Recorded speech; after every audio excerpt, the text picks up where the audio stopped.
नमस्कार दोस्तों, स्वागत है आपका मेरे YouTube channel Datta reading point में। आज हम डिस्कस करेंगे यूपी टीजीटी सामाजिक विज्ञान नागरिक शास्त्र प्रैक्टिस सेट नंबर 6। इससे पहले हम 5 सेट कर चुके हैं, 5 ज्योग्राफी के और 5 हम इतिहास के प्रैक्टिस सेट लगा चुके हैं। ये हमारा नागरिक शास्त्र का 5वां प्रैक्टिस सेट होगा। अगर आप चैनल पर नए हैं तो सबसे पहले आप इसे सब्सक्राइब कर लीजिए ताकि आपको और भी बहुत सारी वीडियोज़ मिल सके, ताकि आपकी प्रैक्टिस हो सके। चलिए शुरू करते हैं। आपके पास केवल 3 सेकंड का समय होगा। कितने क्वेश्चन आप अटेम्प्ट कर पाते हैं कमेंट बॉक्स में ज़रूर बताएं। अगर कोई सजेशन देना चाहते हैं वो भी आप सजेस्ट कर सकते हैं। चलिए शुरू करते हैं। पहला क्वेश्चन आपका है, राजनीति शास्त्र केवल सरकार का अध्ययन है, किसकी युक्ति है?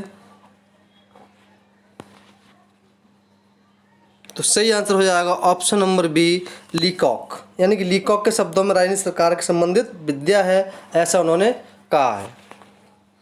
नेक्स्ट है, किस भारतीय कूटनीतिज्ञ ने राजनीति शास्त्र को शास्त्र कहा है? ये इसको आप जानते ही हैं।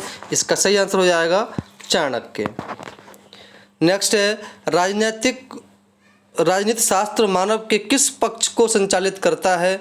दार्शनिक पक्ष, आर्थिक पक्ष, भौगोलिक या राजनीतिक पक्ष? तो इसका जो सही आंसर होगा वो हो जाएगा आपका ऑप्शन नंबर सी, राजनीतिक पक्ष।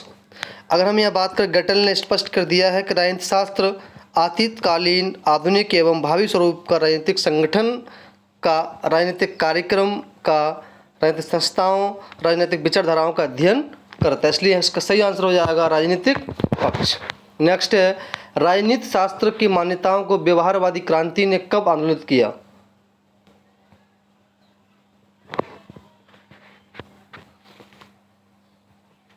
तो इसका सही जो आंसर होगा वो हो जाएगा ऑप्शन नंबर बी, द्वितीय विश्व युद्ध के बाद। यानी कि हम बात करें तो राजनीति शास्त्र की मान्यताएं लोकहित की कसौटी पर प्रथम विश्व युद्ध 1914 से 19 के दौरान गलत सिद्ध हो गई। पुनः दोबारा ये पौराणिक राजनीतिक मान्यताएं 39 से 45 में लोकहित की कसौटी पर सही साबित नहीं हो पाई। तो द्वितीय विश्व युद्ध के बाद व्यवहारिक क्रांति के आलोक में राजनीतिक का अध्ययन प्रारंभ कर दिया गया था। व्यवहारवादी क्रांति ने राजनीतिक ढांचा में अध्ययन की कहाँ तक बढ़ाया है? आपके पास 4 ऑप्शन हैं, 2 आपके पास ऑप्शन ये वाले भी हैं। तो सही जो आंसर होगा वो हो जाएगा आपका ऑप्शन नंबर ए, प्रक्रिया के अध्ययन तक। राज्यविहीन समाज का अर्थ है, आपके पास इस 4 ऑप्शन हैं। सही आंसर हो जाएगा ऑप्शन नंबर डी, ऐसा समाज जिसमें सामाजिकता, व्यवस्था, वैधानिकता, बल प्रयोग आदि के लक्षण हैं और इससे कार्य संपादन होता है किंतु राज्य नहीं। राजनीति शास्त्र राजनीति का विज्ञान है, किसका कथन है? सही आंसर है ऑप्शन नंबर ए, कैटलिन का। अगर हम बात करते हैं, आज सामाजिक गतिशीलता का अध्ययन शक्ति के संदर्भ में ही किया जा रहा है और यही कारण है कि शक्ति की अवधारणा इतिहास की आर्थिक व्याख्या संबंधित सिद्धांत को बदलने जा रही है। इसलिए तो कैटल ने इसे शक्ति का विज्ञान कहकर पुकारा है। नेक्स्ट है, राजनीति शास्त्र को नीति विज्ञान किसने कहा? तो सही आंसर आपका हो जाएगा लॉसवेल। सामाजिक शास्त्रों के अध्ययन का आवश्यक विषय है, सही आंसर हो जाएगा समाज का अध्ययन। नेक्स्ट है, राज्य का सर्वोपरि कर्तव्य नागरिक को सच्चारित्र तथा सदाचारी बनाना है, किसका कथन है? प्लेटो, अरस्तु, हेगेल, ग्रीन? तो ये जो कथन है ये है प्लेटो का। किसी देश की विदेशी नीति उस देश के भूगोल द्वारा निर्धारित होती है, ये किसने कहा है? मॉन्टेस्क्यू, लॉबेल, हिटलर, नेपोलियन? तो ये स्टेटमेंट जो है वो नेपोलियन की है। नेपोलियन ने कहा था कि किसी देश की विदेश नीति उस देश के भूगोल द्वारा निर्धारित होती है। वस्तुतः मनुष्य के चरित्र, राष्ट्रीय जीवन और राजनीतिक संस्थाओं पर भूगोल का बहुत प्रभाव पड़ता है। अरस्तु ने सबसे पहले स्पष्ट किया था कि भूगोल के ज्ञान के बिना राजनीति के ज्ञान में वृद्धि नहीं हो सकती और ये बात नेपोलियन ने कही। राज्य जीवन की मूल आवश्यकताओं के लिए उत्पन्न हुआ है और अच्छे जीवन के लिए कायम है, किसने कहा? ये बात कही अरस्तु ने। प्लेटो ने आदर्श राज्य की जनसंख्या कितनी निर्धारित की है? 4000, 5000, 4050, 5040। तो सही आंसर हो जाएगा 5040 जो है एक राज्य की जनसंख्या निर्धारित की गई थी। रूसो के मुताबिक आदर्श राज्य की जनसंख्या कितनी होनी चाहिए? 10,000, 11,000, 20,000, 15,000। रूस के अकॉर्डिंग ये 10,000 होनी चाहिए। एक राज्य तभी राज्य बन सकता है जब, ये 4 ऑप्शन हैं। सही आंसर हो जाएगा ऑप्शन नंबर बी, सभी राज्य उसे मान्यता प्रदान कर दें। राज्य की सदस्यता आवश्यक है, अनावश्यक है, अवांछनीय है, ऐच्छिक है? तो इसका सही आंसर होगा ऐच्छिक है। राज्य के 4 आवश्यक तत्व कौन कौन से हैं? तो किसी राज्य की विभिन्न परिभाषाओं के आधार पर लगभग सभी विद्वान का मत है कि जनसंख्या, भूभाग, सरकार एवं संप्रभुता राज्य के लिए अनिवार्य तत्व। इसका सही आंसर हो जाएगा ऑप्शन नंबर बी, जनसंख्या, भूमि, सरकार, संप्रभुता। ये राज्य के लिए 4 प्रमुख आवश्यक तत्व हैं। इनमें से कौन सा कथन सही है?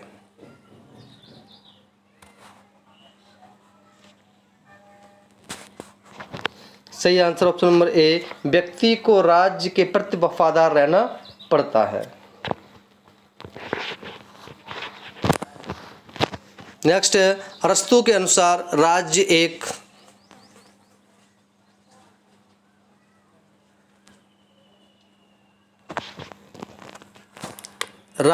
प्राकृतिक संस्था है।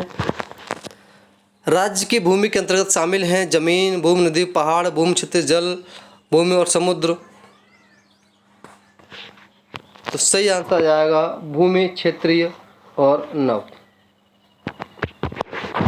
किसने कहा था कि राज्य परिवार का विस्तार है? न्यूटन, प्लेटो, लॉक, अरस्तु। ऑप्शन नंबर डी, अरस्तु। अरस्तु का कहना है कि मनुष्य एक सामाजिक प्राणी है। पहले समाज के अंतर्गत एक से अधिक मनुष्यों का एक हानि लाभ के अंतर्गत जीवन बसर करना एक परिवार था, और जब कई परिवार एक साथ मिलकर रहने लगे तो वह राज्य कहलाया। इसलिए अरस्तु ने कहा है कि राज्य परिवार का विस्तार है। इनमें से कौन सा सत्य है? सही आंसर हो जाएगा समाज राज्य से पहले की अवस्था है, यानी कि राज्य बाद में बना है, समाज पहले बना है। कानून वह आदेश है जो राजनीतिक दृष्टि से अधिक शक्तिमान और राजनीतिक दृष्टि से कम शक्तिमान को दिया जाता है। यह उक्ति किसकी है? Man, Wilson, Holland, Austin. तो ये जो उक्ति है वो ऑस्टिन की है। वह कानून वह आदेश है जो राजनीतिक दृष्टि से अधिक शक्तिमान, से ये हो गया। कानून के तात्विक स्रोत हैं बी और सी दोनों, सार्वजनिक स्वीकृति और रीति रिवाज तथा प्रथाएं। नेक्स्ट है, राज्य की आवश्यकता कानून निर्माण के रूप में नहीं बल्कि रीति रिवाजों की व्याख्या करने वाले और लागू करने वाले के रूप में हुई है। यह उक्ति है गवर्नर, ग्लिक्राइस्ट, ग्रीन, गेटेल। तो ये युक्ति है गेटेल की। राष्ट्रों के कानून के एकमात्र स्रोत प्रकृति का कानून। रदरफोर्ड ने पूफडार्फ का यह विस्तार कितनी शताब्दी में विकसित किया? ये किया गया था 18वीं सदी में विकसित हुआ। राजनीति विज्ञान और नीतिशास्त्र दोनों ही मनुष्य का अध्ययन समाज में एक नैतिक व्यक्ति के रूप में ही करते हैं। युक्ति किसकी है? गिलक्राइस्ट, प्लेटो, मिल, अरस्तु। तो ये गिलक्राइस्ट की युक्ति है। उदारवादी सिद्धांत प्रारंभिक चरण था। समाजवादी, साम्यवादी, व्यक्तिवादी, समष्टिवादी। तो ये चरण जो था ये था आपका व्यक्तिवाद। नेक्स्ट है संसार जैसे चलता है चलने दो, उसके कार्यों में हस्तक्षेप मत करो क्योंकि वह अपना नियंत्रण स्वयं कर लेता है। व्यक्तिवाद का उक्त नारा किस सदी में दिया गया?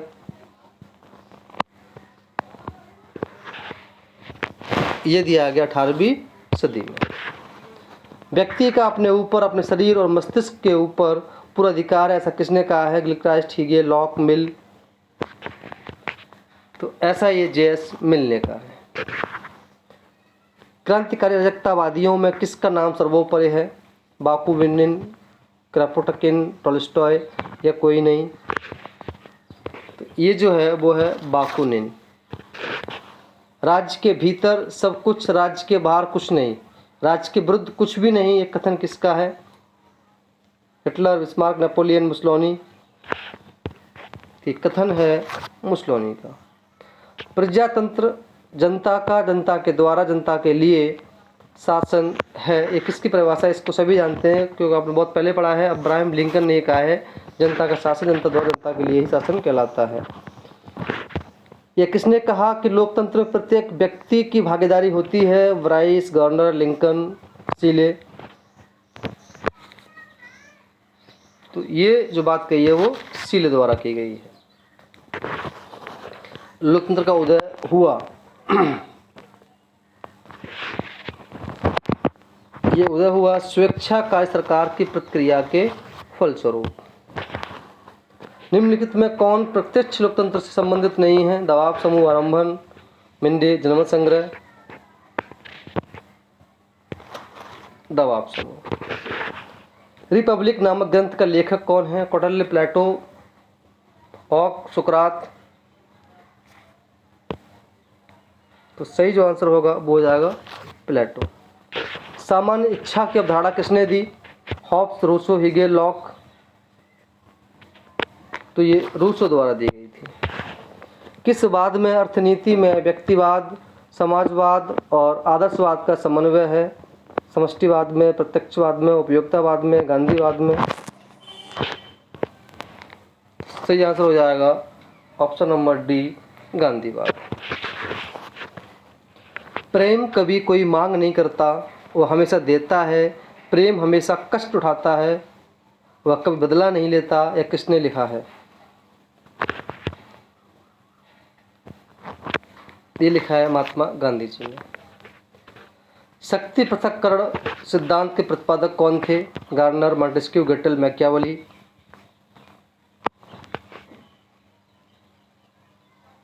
ये लिखा है मॉन्टेस्क्यू।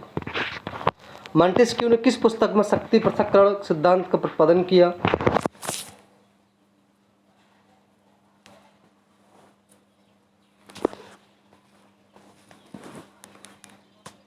तो इसका सही जो आंसर हो जाएगा वो हो जाएगा आपका ऑप्शन नंबर बी, स्पिरिट डेट्स लुइस।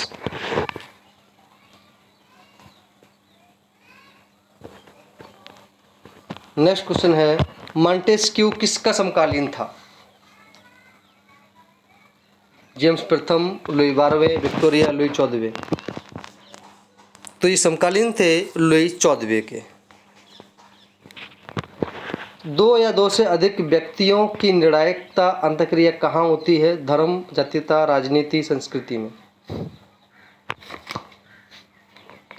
तो ये होती है राजनीति में। तुलनात्मक सरकारों का अध्ययन प्राचीनतम, अत्यंत कठिन और अत्यधिक महत्वपूर्ण तथा शुरू से ही मनुष्य के ध्यान का आकर्षण रहा है, ऐसा किसने कहा है? ये कहा है ब्लौडेन। तुलनात्मक राजनीति के व्यवस्थित अध्ययन का श्रेय किसे प्राप्त होता है? हेरोडोटस, प्लेटो, अरस्तू, सुकरात, अरस्तू। तो ये जो श्रेय जाता है ये जाता है अरस्तू को। अरस्तू ने ही सबसे पहले तत्कालीन राजनीतिक व्यवस्थाओं में उपस्थित निरंकुश तंत्रों, श्रेणी तंत्रों, प्रजातंत्रों की विशेषताओं और अंतरों को तुलनात्मक दृष्टि से विवेचन किया था। देश विशेष की राजनीति और व्यवहार को समझने में सबसे बड़ी भूमिका किसकी है? मीडिया की। पत्रिकाओं की, तुलनात्मक राजनीति की या व्याख्या की। तो सही आंसर हो जाएगा ऑप्शन नंबर सी, तुलनात्मक राजनीति। तुलनात्मक राजनीति अध्ययन आमतौर पर जनसाधारण को विभिन्न स्तरों पर घटने वाली राजनीतिक घटनाओं का ज्ञान प्रदान कराती है, इसलिए सही आंसर हो जाएगा तुलनात्मक राजनीति। संघ शब्द का अंग्रेजी रूपांतरण फेडरेशन किस भाषा से निकला? जर्मन, यूनानी, लैटिन, फ्रेंच। सही आंसर आपका हो जाएगा लैटिन भाषा से। संघवाद एक राजनीतिक समझौता है जिसके अनुसार राज्य के अधिकारों को सुनिश्चित करने के साथ साथ सारे राष्ट्र की एकता को सुनिश्चित किया जाता है। यह किसकी युक्ति है?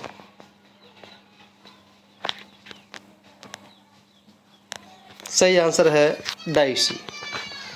एक लिखित, निश्चित तथा स्पष्ट संविधान का निर्माण आवश्यक है।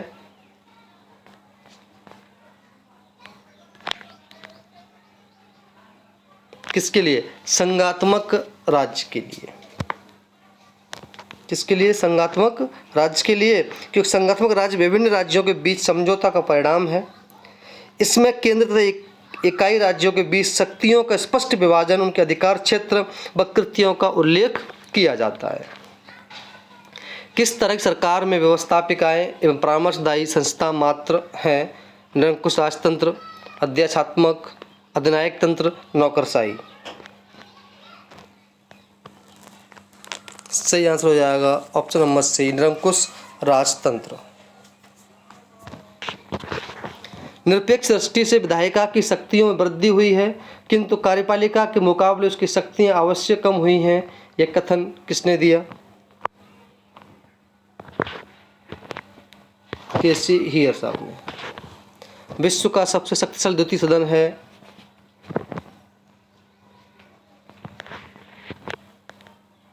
अमेरिका की सीनेट, ऑप्शन नंबर डी।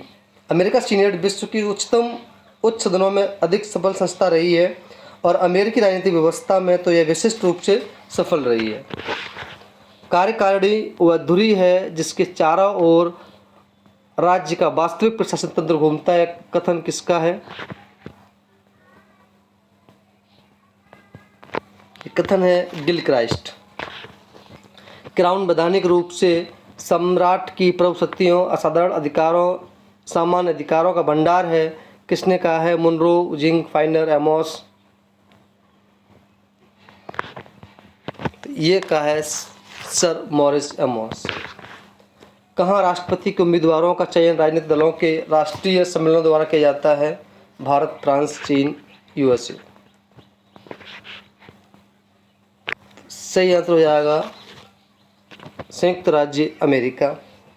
प्रत्येक दल की राष्ट्रीय समिति अपने अपने दल के लिए सम्मेलन के समय स्थान का निर्णय करती है और राष्ट्रीय सम्मेलन के प्रतिनिधि के चुनाव के लिए दल विभिन्न तरीके अपनाते हैं। संयुक्त राज्य अमेरिका का राष्ट्रपति अपने कार्यकाल के लिए संसार में अंतिम एकतंत्री शासकों में है जिसमें अधिकारों में कमी नहीं की जा सकती वरन वृद्धि हो सकती है। ऐसा किसने कहा था? ये कहा ब्रोमन ने। इस अनोखे छोटे देश की अनोखी संस्था निसंदेह संघीय परिषद अर्थात स्विस संघीय कार्यपालिका है। कथन किसका है? कथन है कोडिंग का। स्विट्जरलैंड की संघीय कार्यपालिका कैसी है?